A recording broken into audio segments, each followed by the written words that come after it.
जय श्री कृष्ण। आइए सुनते हैं सप्तमी व्रत की कथा।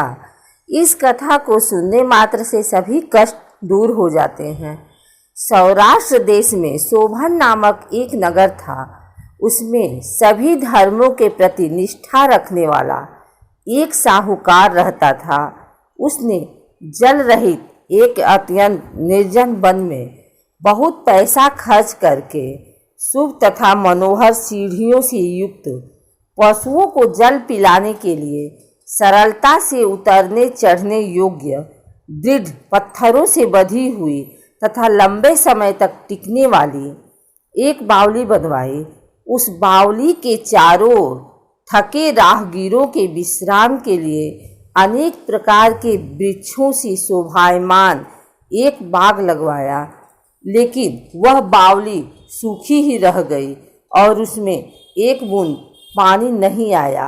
साहूकार सोचने लगा कि मेरा प्रयास व्यर्थ हो गया और व्यर्थ ही धन खर्च किया। इसी चिंता में विचार करता हुआ वह साहूकार रात में वहीं सो गया। तब रात्रि में उसके स्वप्न में जल देवता आए और उन्होंने कहा कि हे धनद, जल के आने का उपाय तुम सुनो। यदि तुम हम लोगों के लिए आदरपूर्वक अपने पौत्र की बलि दो तो उसी समय तुम्हारी यह बावली जल से भर जाएगी।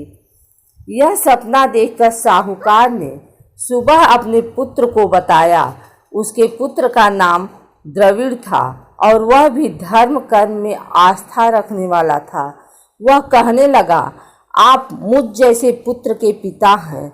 यह धर्म का कार्य है, इसमें आपको ज़्यादा विचार ही नहीं करना चाहिए। यह धर्म ही है जो स्थिर रहेगा और पुत्र आदि सब नश्वर हैं। अल्प मूल्य से महान वस्तु प्राप्त हो रही है, अतः यह क्रय अति दुर्लभ है। इसमें लाभ ही लाभ है। शीतांशु और चंडांशु ये मेरे दो पुत्र हैं। इनमें शीतांशु नामक जो ज्येष्ठ पुत्र है उसकी बलि बिना कुछ विचार किए आप दे दें। लेकिन पिताजी, घर की स्त्रियों को यह रहस्य कभी ज्ञात नहीं होना चाहिए। उसका उपाय ये है कि इस समय मेरी पत्नी गर्भ से है और उसका प्रसव काल भी निकट है, जिसके लिए वह अपने पिता के घर जाने वाली है। छोटा पुत्र भी उसके साथ जाएगा। हे तात, उस समय यह कार्य निर्विघ्न रूप से संपन्न हो जाएगा। पुत्र की यह बात सुनकर पिता उस पर अत्यधिक प्रसन्न हुए और बोले, हे पुत्र, तुम धन्य हो और मैं भी धन्य हूँ जो कि तुम जैसे पुत्र का मैं पिता बना। इसी बीच सुशीला के घर से उसके पिता का बुलावा आ गया और वह जाने लगी। तब उसके ससुर तथा पति ने कहा कि यह ज्येष्ठ पुत्र हमारे पास ही रहेगा, तुम इस छोटे पुत्र को ले जाओ। इस पर उसने ऐसा ही किया। उसके चले जाने के बाद पिता पुत्र ने उस बालक के शरीर में तेल का लेप किया और अच्छी प्रकार स्नान कराकर सुंदर वस्त्र व आभूषणों से अलंकृत करके पूर्वाषाढ़ा तथा शतभिक्षा नक्षत्र में उसे प्रसन्नतापूर्वक बावली के तट पर खड़ा किया और कहा कि बावली के जल देवता, इस बालक के बलिदान से आप प्रसन्न हों। उसी समय वह बावली अमृत तुल्य जल से भर गई।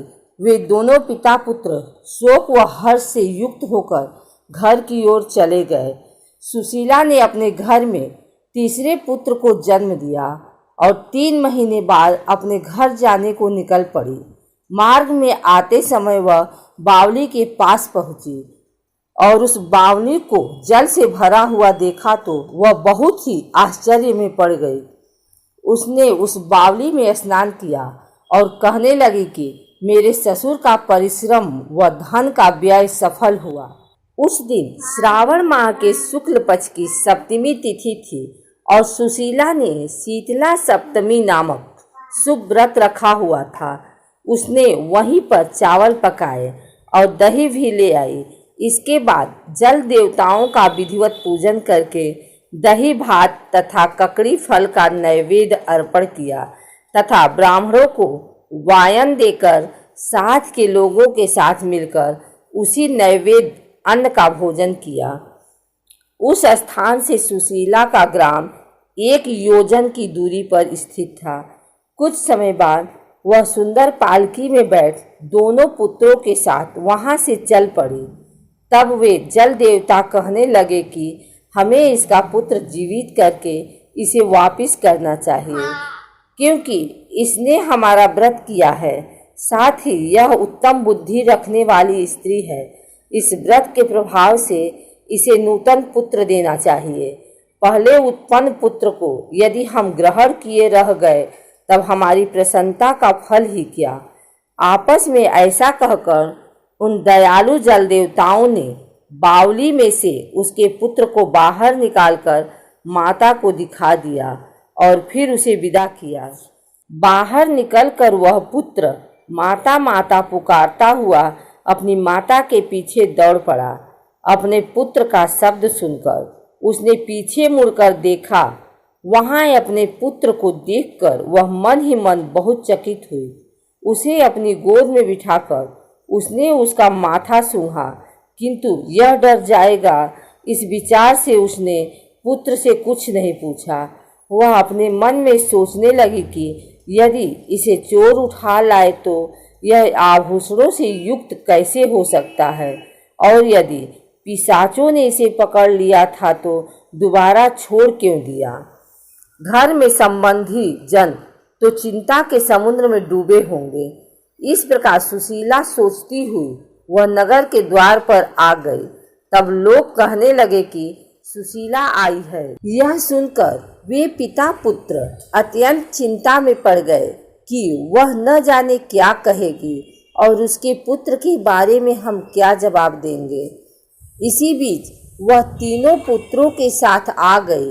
तब ज्येष्ठ बालक को देखकर सुशीला के ससुर तथा पति घोर आश्चर्य में पड़ गए और साथ ही बहुत आनंदित भी हुए। वे कहने लगे, हे सुचिस्मते, तुमने कौन सा पुण्य कर्म किया अथवा व्रत किया। हे भामिनी, तुम पतिव्रता हो, धन्य हो और पुण्यवती हो। इस शिशु को मरे हुए 2 माह बीत चुके हैं और तुमने इसे फिर से प्राप्त कर लिया, और वह बावली भी जल से परिपूर्ण है। तुम एक पुत्र के साथ अपने पिता के घर गई थी, लेकिन वापिस तीनों पुत्रों के साथ आई हो। हे शुभ्रू, तुमने तो कुल का उद्धार किया है। हे शुभानने, मैं तुम्हारी कितनी प्रशंसा करूं। इस प्रकार ससुर ने उसकी प्रशंसा की। पति ने उसे प्रेम पूर्वक देखा और सास ने उसे आनंदित किया। उसके बाद उसने मार्ग के पुण्य का समस्त वृत्तांत सुनाया। अंत में उन सभी ने मनवांछित सुखों का उपयोग करके बहुत आनंद प्राप्त किया। हे वत्स, मैंने इस शीतला सप्तमी व्रत को आपसे कह दिया है। इस व्रत में दधी, ओदन, शीतल, ककड़ी का फल शीतल और बावली का जल भी शीतल होता है तथा इसके देवता भी शीतल होते हैं। अतः शीतला सप्तमी का व्रत करने वाले तीनों प्रकार के तपों के संताप से शीतल हो जाते हैं। इसी कारण से यह सप्तमी शीतला सप्तमी इस यथार्थ नाम वाली है।